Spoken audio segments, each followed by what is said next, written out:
네, 지금부터는 한 주간을 뜨겁게 달궜던 정치권 이슈를 살펴보겠습니다. 박태우 고려대 연구교수, 유용화 시사평론가, 윤희웅 오피니언 라이브 여론분석센터장 모셨습니다. 어서 오십시오. 안녕하세요. 어제 민중 총궐기 이제 지난달에 이어서 두 번째로 열리게 됐는데 우려가 사실 조금 많았습니다. 불법 폭력 집회로 변질이 되지 않을까라는 우려가 많았고 그래서 그 집회가 열리기 이전부터 굉장히 소란스러운 한 주를 또 보냈는데 우려를 불식시키고 평화적인 시위로 끝났다라는 저희도 앞서서 보도를 해드렸지만 뭐 그런 계기 이제 앞으로는 평화적인 시위로 자리 잡을 수 있는 그런 계기가 됐다 이렇게 보십니까? 그렇습니다. 그게 맞죠. 집시법에 규정한 대로 법이 정한 범위 내에서 평화롭게 의사표현을 하고 경찰은 또 평화로운 시위꾼들은 평화로운 시위를 하는 분 보호를 해주고 폭력을 사용하는 분들은 억제를 하고 그런데 이제 어제 시위를 보면은 그야말로 이제 우리 민주주의가 한 단계 성숙되는 그런 시위 문화를 보여줬습니다. 네. 과거에 5년 동안 보면 199건의 그런 불법 폭력 시위로 약 17조 원의 그런 재산 피해 여러 가지 경제적인 손실이 지금 계산이 되고 있는데 여러 가지로 마이너스 아닙니까? 국민 정서상도 그렇고 또 서울시내 교토 체증을 비롯해서 여러 의견들이 있었는데 이번에 국민 여론이 굉장히 따가웠어요. 제가 보기에는. 네. 우리가 이런 평화 시위를 정착하지 못하고 어떻게 민주주의를 하느냐. 그리고 또 의경 부모들까지 나서가지고 아들 한두 명 군대 보냈는데 그래 거기 가서도 국민들한테 의도맞는 그런 군대 생활을 해서 되겠느냐 등등. 야당도 또 이번에 결단을 내려서 35명의 의원들이 문재인 대표와 같이 나와서 평화 시위를 독려하고 이렇게 했습니다. 그래서 좋은 계기가 됐다. 앞으로 민주주의가 한 단계 발전하는 이런 계기가 됐으면 좋겠습니다. 네. 제 주변 분들도 지난달에 이제 1차 총궐기 집회를 보고 뭐 보수든 진보든 상관없이 굉장히 우려의 목소리들을 많이 내는 것들을 제가 옆에서 많이 들었습니다. 근데 유용화 평론가께서 보시기에는 지금 야당 얘기를 조금 말씀을 박 교수님께서 해주셨는데 어쨌든 뭐 그 평화적인 집회 문화를 위해서 야당 측에서도 상당히 좀 기여를 했다 이렇게 볼 수가 있겠죠? 야당 측이 기여한 건 제가 보기엔 별로 없는 없을까요? 것 같은데요. 예. 예. 종교계에서 사실상 기여한 거고 야당은 나중에 이제 제가 이런 말을 하면 어떨게 모르겠습니다. 숟가락 하나 정도 놓은 거 아니겠습니까? 예, 나중에 와서 중재단 하겠다 그랬는데 실제로 그건 종교계에서 조계종과 다른 종교 원불교라든가 기독교에서 네. 한 500여 분의 그 승려들이 나와서 실제로 중간지대를 형성하면서 평화적인 집회를 할 수 있도록 네. 하는 것은 사실 종교계의 이제 중요한 역할 중에 하나였고요. 그리고 제일 중요한 부분은 이번에 평화적인 집회가 될 수 있었던 가장 큰 요인은 행정법원의 판결이었죠. 네. 실제로 정부와 경찰에서는 집회가 폭력 시위로 전환할 가능성이 있기 때문에 허가하지 않겠다 그랬고 네. 다른 단체 그 집회를 신고한 단체에서는 우리는 허가하지 않더라도 하겠다 그랬습니다. 만약에 그런 사태가 갔으면은 분명히 차벽이 설치됐을 테고 네.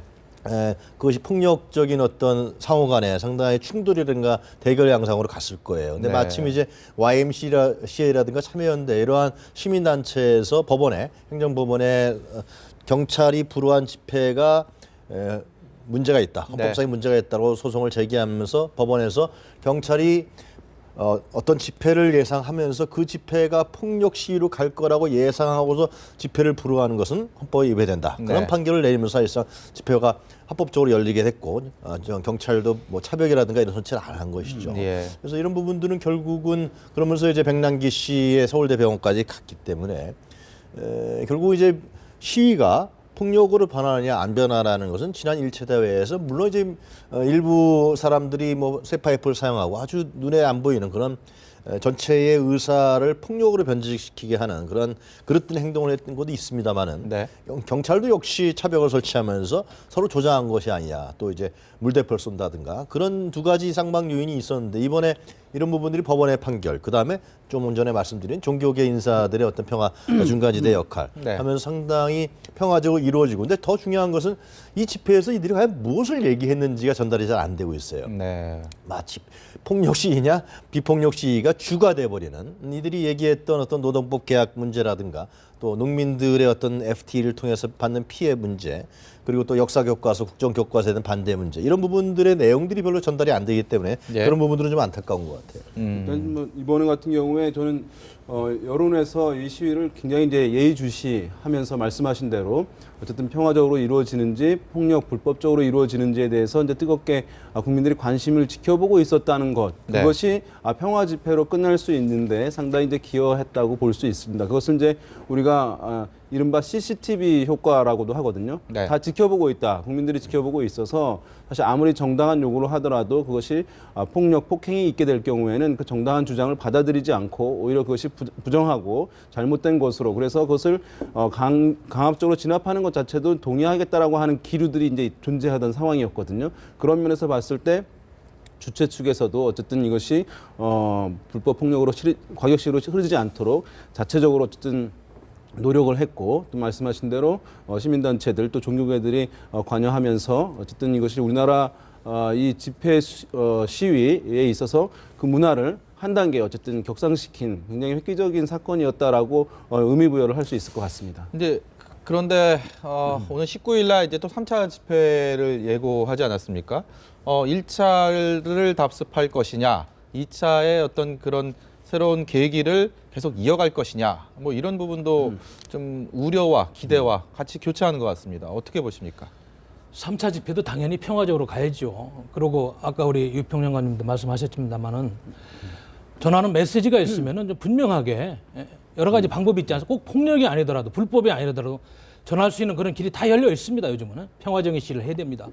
지난번 이명박 정부 때 광우병 시위 때도 보니까 그 구속을 폭력 시위 때문에 14명 했는데 실형은 1명도 선고가 안 됐습니다. 그리고 지난 5년간 2010년부터 2014년까지 시위꾼 관련해 가지고 약 1909건의 재판이 있었는데 실형받은 사람은 단 4명밖에 안 돼요. 네. 그래서 이런저런 것 때문에 그동안에 불법 시위가 좀 용인이 되고 어느 정도 과거에 민주화 운동 차원에서 용인된 측면이 있었습니다만 지금부터는 새로운 시위 문화를 정착한다는 차원에서 3차 시위도 우리 민노총을 중심으로 좀 평화적인 방법으로 시위를 하는 것이 본인들의 이익에도 맞고 국익에도 맞다, 이런 네. 판단을 해보는 겁니다.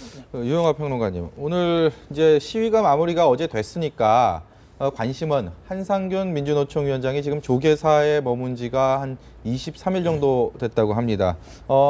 당초 집회를 마무리하고 오늘까지 거취에 대해서 얘기를 하겠다라는 게 이제 기존의 약속이었는데 민주노총에서는 공식적인 오늘 위원장의 거취 관련해서 표명이 없다라고 이렇게 알려왔거든요.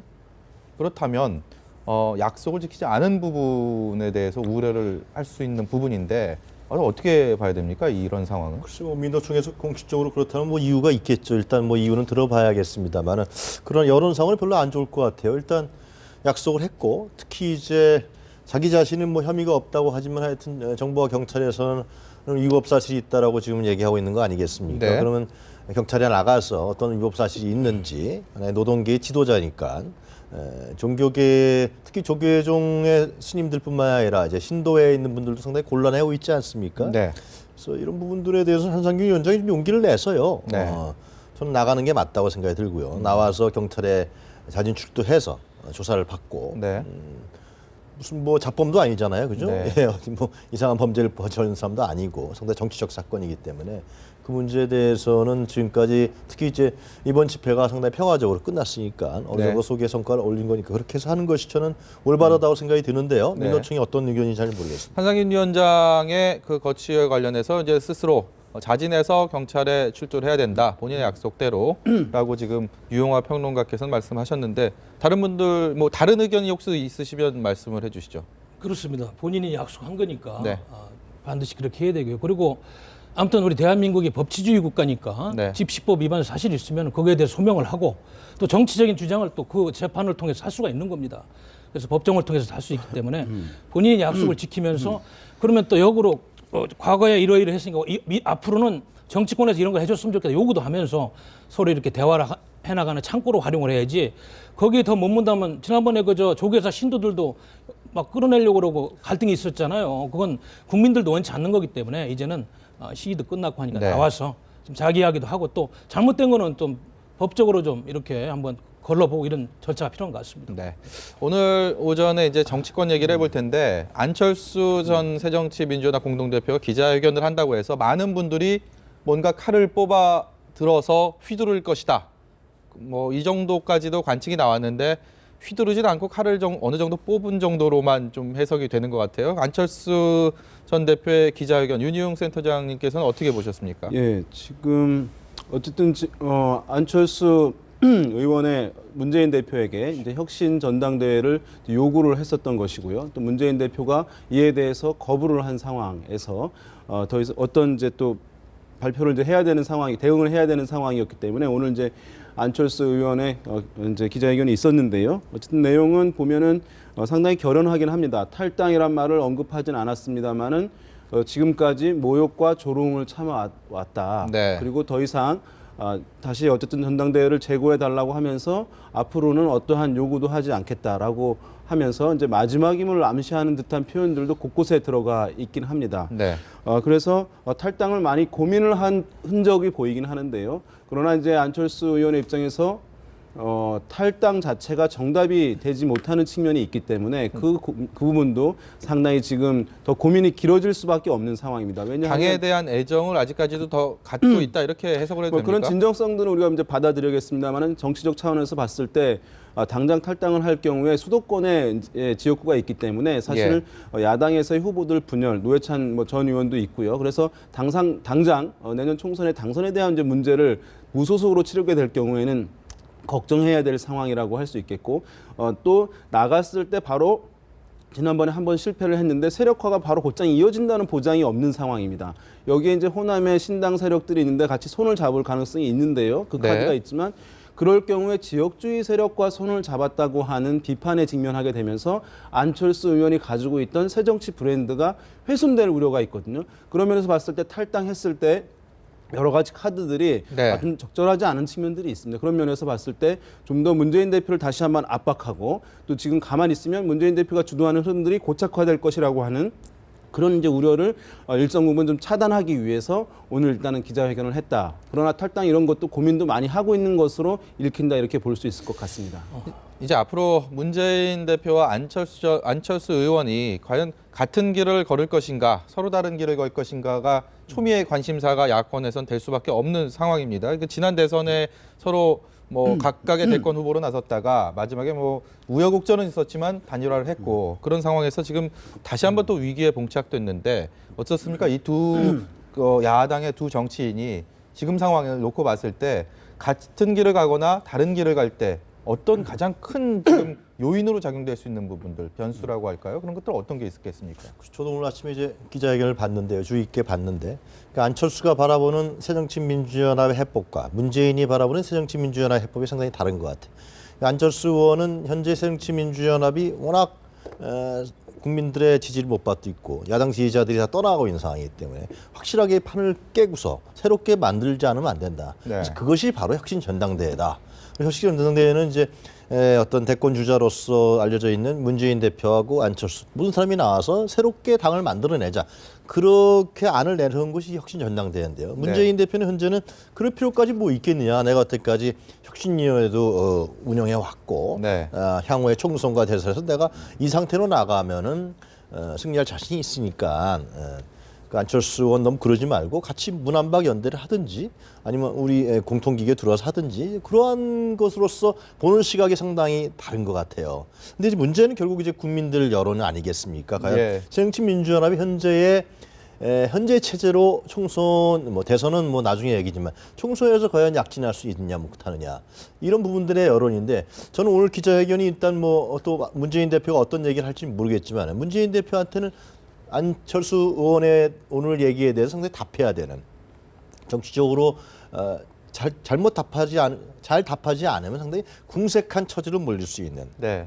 그 안철수 의원이 상당히 여러 가지를 얘기했단 말이죠. 예. 뭐 분열한다 이런 부분들은 선거 제도에 대한 문제고 또 그리고 시기 때문에 안 된다. 그럼 여태까지 12년 동안 다 전당대회를 해왔다고 그랬습니다. 그렇기 때문에 현재의 위기, 이 새정치민주연합에 대한 위기를 안철수는 혁신 전당대회라고 주장하는 것이고 네. 문재인 대표는 제가 오늘 봤을 때는 크게 내놓는 답이 아직은 없어요. 네.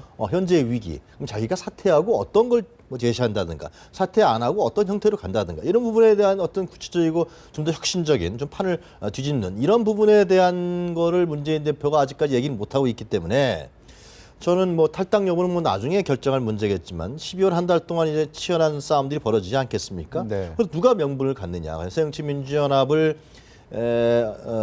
이 문제를 해법을 갖는데 안철수 해법이 맞느냐, 문재인 대표 해법이 맞느냐 이 차이에 의해서 저는 내부의 뭐 권력 투쟁도 그렇지만 이후의 탈당 이후의 어떤 전국 싸움이라든가 이런 야권 재편에도 상당히 중요한 부분을 간다. 그래서 과연 문재인 대표가 어떤 부분을 내놓을지 저는 지금같이 좀 미적지근하게 내놨을 때는 네. 안철수 의원의 오늘의 기자회견의 진정성과 어떤 그런 압박에 좀 밀릴 가능성도 있다. 다음 주 좀 봐야 될 것 그런데 같아요. 이제 제가 보기에는 안철수 의원은 사실은 이제 마지노선에 와 있는 겁니다.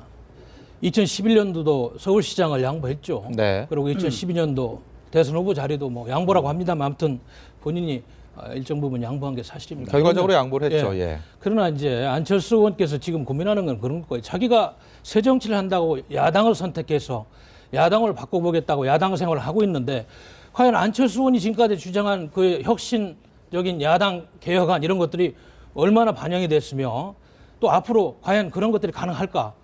여기서 벽에 막혀 있는 거예요. 그러다 보니까 혁신 전당대안을 마지막 카드로 던지고 장고에 들어갔는데 제가 보기에는 아마 문재인 대표도 이 판을 깰 것 같으면서도 마지막 아마 고민을 하면서 대화를 시도할 텐데 안철수 의원이 여기서 또다시 저 전당대회를 안 받았는데 또 다른 조건을 받아들여서 다시 앞에서 총선을 잘해보자 공동 선대위원장을 맡느니 이렇게 가면은 안철수가 추구하는 한국 정치의 새로운 개혁 마치표는 끝나는 거예요. 그리고 야당에 들어가 가지고 과거에 이제 저 박원순 서울시장 문재인 대통령 후보 도우면서 그가 추구하는 야당의 개혁안이 무엇이고 야당의 바람직한 정치상이 무엇인지 국민들이 네. 잘 모르고 있습니다. 이거를 그러면 그 스스로가 지금 준 재벌이잖아요. 서민과 노동당을 위한 나는 야당에 들어가 가지고 어떻게 행동을 했으며 그럼 새누리당하고 차별해 가지고 새누리당의 정치적인 철학이 뭐가 잘못이고 어떻게 나가야 되는지 이런 근본적인 성찰을 통해서 안철수의 정치 철학을 다시 한번 가다듬는 중요한 기회에 와 있다. 예. 마지노선이다. 저는 그렇게 보는 겁니다. 지금. 네. 이제 새누리당 얘기를 좀 이어갈까 합니다. 새누리당 역시 뭐 야당 새정치민주연합 뭐 못지않게 굉장히 시끄럽습니다. 지난 한 주에 험지 차출론이 새누리당의 큰 어떤 주제로 다뤄졌었는데요. 일단은 김무성 대표에 대한 그 출마 지역을 놓고 당에서 험지 그러니까 수도권에 격전지로 나와라 출마를 해라라고 요구를 했었지만 김무성 대표가 단호하게 거절을 했죠. 부산 영도에서 심판을 받겠다라고 했는데 이런 지금 새누리당의 이런 움직임들, 그러니까 어떤 당의 지도부들, 핵심들의 험지로 나와라라는 내부적인 목소리들 이런 것들은 지금 어떻게 봐야 되고 앞으로 현실적으로 좀 가능성이 있다고 보십니까? 사실 이제 지금 이제 목소리가 나오긴 있는 상황인데 굉장히 크게 분출되고 있다라고 표현하기까지는 좀 약한 편이라고 할 수 네. 있습니다.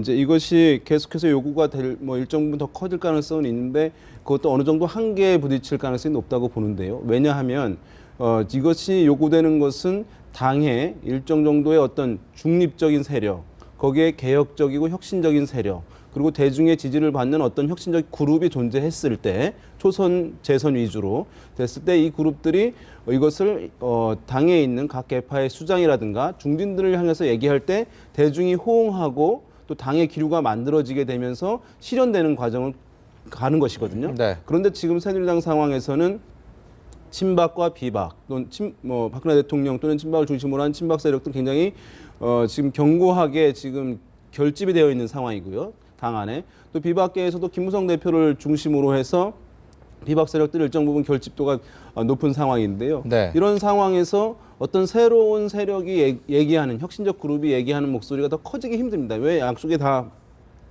구분이 되어 있고 예. 본인들의 공천 여부가 기존의 당의 어떤 무게에 따라서 당의 어떤 권력의 흐름에 따라서 영향을 받을 가능성이 높은 상황입니다. 지금 또 새누리당 같은 경우에는 이른바 전략 공천 가능성도 아직 살아있는 상황이고 그런 상황에서 공천이 불안정한 상황에서 어느 계파에 줄을 설 것인가에 대한 고민이 있는 상황에서 괜히 이렇게 중진들의 험지 출마 이런 것들을 서울의 김용태 의원처럼 굉장히 공천이 확실한 의원 제외하고는 네. 다른 의원들이 이 목소리를 당내에 공론화시킬 게는 굉장히 이제 위험한 상황이라고 본인으로서 좀 하시거든요. 부담이 있다라는 부담이 클 말씀이시죠. 수밖에 없기 때문에 예. 지금 이 목소리는 나오고 있습니다만 이것이 당내에 어쨌든 큰 기류로 만들어지기가 네. 상당히 제약될 수밖에 없는 새누리당의 당내 구조가 있다 이렇게 네. 볼 수 있을 저희가 것 지금 같습니다. 화면으로 김문수 전 경기지사가 계속 나오고 있는데요. 김문수 전 지사가 그 험지 차출론 요구에 당연하다 이렇게 얘기를 하면서도 본인이 준비하고 있는 대구 수성갑이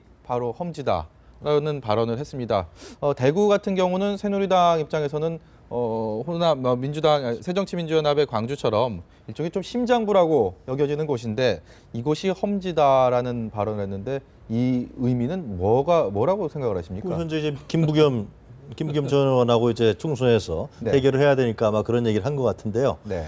그 뭐 하여튼 여론조사상으로는 김부겸 전 의원이 별로 밀리지 않는다고 나오니까 이제 그 험지라고 이제 김문수 전 네. 의원이 얘기한 것 같은데 아무래도 대구 지역은 물론 결과는 봐야겠지만 여권 후보한테 유리한 것은 사실인 거죠. 그거는 네. 역대 선거에서 물론 재보궐선거가 이루어진다면 좀 모르겠는데 총선 같은 경우는 이 바람과 흐름이 같이 있기 때문에 그렇기 때문에 어떤 그 상당히 그 대구나 이 호남에 가서 새누리당이라든가 예를 들면 거꾸로 가서 이렇게 성과를 내기는 쉽지 않을 것이다라는 게 일반적인 예상인데 물론 결과는 이제 봐야겠죠. 저는 이번에 이런 얘기들을 좀 들으면서 무슨 생각이 들었냐면 새누리당도 이제 총선이 가까워지면서 좀 급해질 수밖에 없는 겁니다. 네.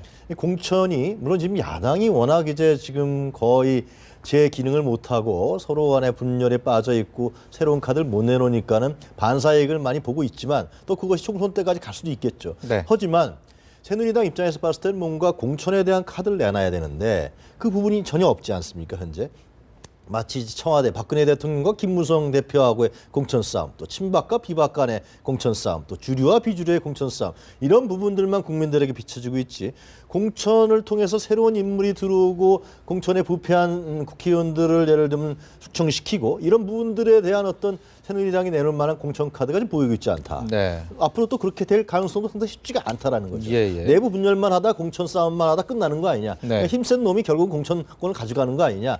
뭐 이러한 인식이 국민들에게 상당히 있기 때문에 네. 아마 뭐 김영태 의원이라든가 이쪽에서 얘기하는 것도 그런 부분의 카드로 이제 뭐 얘기를 하는데요. 중진 뭐 용태론이라든가 상당히 쉽지 않은 그런 국면을 맞을 것 같아요. 네. 김문수 전 지사께서 네. 험지론을 이야기하려면 광주로 가셔야죠. 광주로 가는 게 맞고 과거에 노무현 대통령이 바보 노무현이라고 부산에 떨어질 줄 알면서 몇 번 내려가 도전했던 게 그것이 험지 출마입니다. 그건 하나의 저는 대한민국 정치사의 중요한 기록이라고 봅니다.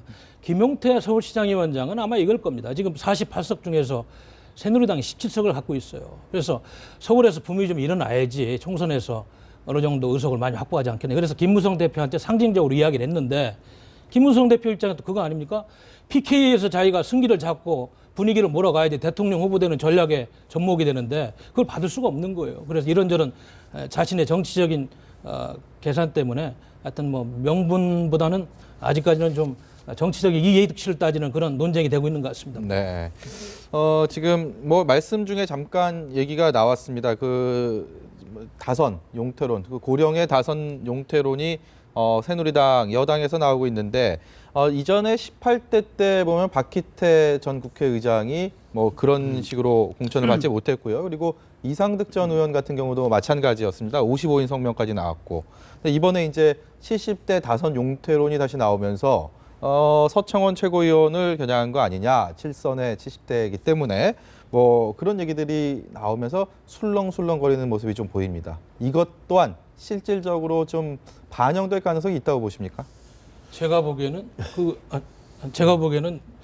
이거는 이 말이 친원지가 친김무성이 아니고 새누리당 내에서 친박계에서 나왔어요. 소위 친박 중에서도 신친박, 최근에 이제 친박이 된 사람들인데 그러니까 이제 그런 것 같습니다. 앞으로 이제 공천 싸움을 하는데 친박 중에서도 앞으로 새로운 정치를 갈망하는 사람들은 명분을 가지고 김무성계하고 경쟁을 해야 될 거 아니겠습니까? 그러다 보니까 이제 지는 해 그래서 용태론을 이야기하면서 한번 찔러보는 거죠. 그것이 실현될지 모르지만 명분 싸움을 가지고 개파 내에서 지금 일단 주도권 싸움을 하고 있고 이것이 이제 커지면은 김무성계를 제압할 수 있는 큰 카드가 되는 겁니다. 제가 보기엔 실현 가능성은 매우 적어 보이는데요. 모르겠어요. 우리 저 평론가 어떻게 보시는지. 그러니까 어쨌든 지금 친박계에서 이런 얘기가 나왔다는 것은 아마도 지금 어떤 공천과 관련해서 친박계에서는 컷오프 현역 네. 의원들에 대한 이제 컷오프 그러니까 공천 탈락 또 주장하고 있는 것이고 거기에 따른 어떤 추천제 등을 통한 이제 전략 공천 등을 얘기하고 있는 것으로 이제 읽힙니다. 네. 그런 상황에서 자기 계파의 어떤 상징적 인물을 희생양 삼아 얘기할 경우에는 네. 어쨌든 그 목소리가 더욱더 설득력 있게 이 당내에 또는 네. 이제 지지층에게 전달될 수 있다고 하는 어떤 전략적인 판단을 하고 있는 그룹이 있는 것 같아요. 예. 그래서 이제 굉장히 서청원 의원이 친박계에 차지하는 위상이 굉장히 높음에도 불구하고 이런 얘기가 흘러나오고 있는 것이기 때문에 물론 이제 말씀하신 대로 이것이 과연 이제 성사될 수 있는 것이냐 또 이제 서청원 의원의 대응은 어떻게 나올 것이냐 이런 것들은 한번 관전 포인트라고 할 수 있을 것 저는 같습니다. 88년도에 13대 총선이 벌어졌을 때 이제 노태우 60 세력이 이제 민정당을 하지 않았습니까? 네. 그럼 상당히 그 당시에는 굉장히 낙관했어요 총선을. 왜 그랬냐면은 김대중, 김영삼으로 평민당과 민주당이 분열돼 있었기 때문에 대선에서 그런 현상으로 나타나서 이제 노태우 후보가 되지 않았습니까? 예. 13대 총선도 마찬가지로 우리가 뭐 크게 신경 안 써도 야당이 분열돼 있으니까 우리 후보가 상당히 많이 당선될 거다 생각을 하고 실제로 어떤 그 50 세력, 전두환 50 세력에서 60 세력으로 바꾸는 새로운 인물들을 예를 들면 공천에 내세우거나 상당히 공천 어떤 개혁을 하지 않고 어떤 집권 세력 내에 교체만 하는 상당히 보수적 인물들을 공천을 했어요. 그러니까 결과는 야당이 분열돼 있다 할지라도 결과는 결과적으로는 여소야대 현상이 되는 네. 실제로 민정당이 패배하는 현상이 가져왔거든요. 뭐 저는 이런 부분들이 내년 총선에서는 뭐 어떤 실례가 될지는 모르겠습니다만은 하여튼 새누리당 역시 스스로 새로운 환경과 흐름에 맞지 않는 후보들을 내지 않는다면 그 흐름을 변화시킬 수 있는 후보들을 계속해서 산출해내야 네. 총선에서 나름대로 소기의 성과를 얻지. 그렇지 않고 이 뭐 친박계, 비박계, 뭐 주류, 비주류 이 싸움 속에서 이기는 어떤 힘의 싸움의 논리에 극한 공천 후보자들을 내세운다 그러면은 저는 유권자들이 과연 표를 제대로 던질 것이냐라는 부분에서 의심이 갑니다. 네. 오늘 오후에 새누리당과 새정치민주연합 여야 대표와 원내대표에다가 정치개혁특별위원회 그 여야 간사까지 해서 회동을 하고 그 선거구 획정 다시 말해서 이번 총선에 어떻게 지역구와 비례대표를 어느 정도까지로 해서 하느냐를 확정하겠다는 회의를 하기로 했는데 일단 만나긴 했는데 결론을 못 내고 30분 만에 결렬이 됐단 말입니다. 그러니까 공천을 둘러싼 여야 간의 어떤 내부적인 그런 갈등도 있지만 물론 공천룰 그 전에 어디서 어떤 투표를 할지 선거를 할지가 정해져야 될 텐데 뭐 여야가 결국 그냥 아무런 이견을 좁히지 못하고 물러섰는데 앞으로 어떻게 또 가장 근본적인 원인이 뭔지 짚고 가야겠습니다. 어떻게 보십니까? 역시 의석수 싸움 아니겠어요. 계산을 해보니까 여권하고 야권하고 비례대표 의석을 놓고 어떻게 계산하느냐에 따라서 의석수가 달라집니다. 그래서 지금 현재까지 총론을 이룬 것은 여야 간에 지역구 246석에서 7석은 늘리되 지역구 의석은 7석은 늘리되 비례대표는 그만큼 줄이고 비례대표를 한정하는 방법을 좀 바꿔보자. 야당이 이렇게 이야기하니까 여당에서는 지금 균형 의석제니 또 뭐 다른 말씀들 하나 이런 것들에 대해서 난색을 표명해서 지금 결렬이 되고 있습니다. 그러나 이제 중요한 건 이거 같습니다. 지역구 의석은 지금 줄일 수가 없는 이런 상황이 와 있고요. 그럼 비례대표를 줄여야 되는데 비례대표를 줄일 때 아까도 균형 의석제 같은 경우 이런 경우는 300명 전체를 대상으로 득표율 전체를 환산해가 하다 보면 야권의 비례 의석수가 늘어나고 또 정의당 같은 그런 소수 정당이 생기다 보니까 여권 입장에서는 또 지금 쉽게 받을 수 없는 거고 그런 거 아니겠습니까? 그러나 중요한 거는 비례대표든지 뭐든지 좀 제대로 된 사람을 좀 공천을 하고 네. 전문성 있는 사람들을 영입해서 가는 것이 우선이지 이렇게 지금 표싸움만 하다가 지금 여권은 급할 게 없어요. 안 되면 그냥 기존 방식대로 하자는 거 아닙니까? 네. 이렇게까지 가고 있는 겁니다. 네. 윤희용 센터장님 보시기에는 이게 어떻습니까? 어쨌든 이제 헌법재판소에서 이제 뭐 위헌을 내렸기 때문에 현재 지역구에 대해서 그래서 그 문제가 되는 것들을 어쨌든 2대1로 바꿔야 되는 상황인데요. 그래서 이제 그것 자체가 사실은 이제 비례성을 높이기 위한 것이라고 할 수 있을 텐데 일단은 먼저 한 가지는 이것이 빨리 이루어져야 된다는 문제를 뭐 다시 한번 지적하지 않을 수가 없는데요. 네. 이 문제가 지금 해결되지 않음으로써 12월 15일 이제 얼마 안 남았는데요. 그때는 예비 후보 이제 등록을 할 수 있게 되는 것입니다. 네. 그러니까 실질적으로 이제 선수가 되는 것이거든요. 내년 네. 출마 예정자들 같은 경우에. 그런데 총성이 울리고 출발을 했는데 운동장에 레인이 안 그려져 있는 거나 마찬가지예요. 네. 예, 그런 상황이다 보니까 그렇게 되면 사실 지금 19대 국회가 최악의 국회라고 얘기하는데요. 뭐 특권 내려놓기도 하지 않고 약속 공수표만 남발하고 네. 그래서 어떤 최근에도 보면 정치개혁 특위 같은 데서 나온 것이 신인들의 어떤 선거 운동의 기회를 대폭 확장하겠다라고 얘기를 많이 했었거든요. 네. 그런데 지금 신인들이 본인이 뛸 수 있는 지역구가 어디인지도 알 수 없는 상황이 돼버리고 이것이 지연되면 지연될수록 현역 의원들이 유리할 수밖에 없거든요. 네. 왜냐하면 신진 의원들이 뛸 경우에 알릴 수 있는 기회가 그만큼 줄어드는 것이고 현역들은 유권자들한테 이미 많이 알려져 있는 상황이기 때문에 여기에 어떤 경선 과정에서 프리미엄을 얻게 될 수밖에 없는 것이기 때문에 네. 이것은 정말로 이제 19대 국회가 마지막 최선을 다해서 해줘야 네. 되는 예의라고 할 수 있겠고요. 나머지 또 간단하게 말씀하시죠. 말씀드리면 아니 헌법재판소에서 위헌이라고 판결 내지 않았습니까? 인구 비례를 지키라고 그랬는데 지금 협상은 네. 그걸 아직 무시하고 있어요. 나중에 헌재에서 또 문제가 되는 그런 예. 선거구 획정을 하고 있다 생각이 듭니다. 모쪼록 그 국민을 위해서 일할 일꾼들이 하루빨리 제대로 출발선에서 뛰었을 때 제대로 뛸 수 있도록 레인이 빨리 그려졌으면 하는 바람입니다. 오늘 말씀 여기까지 듣겠습니다. 고맙습니다.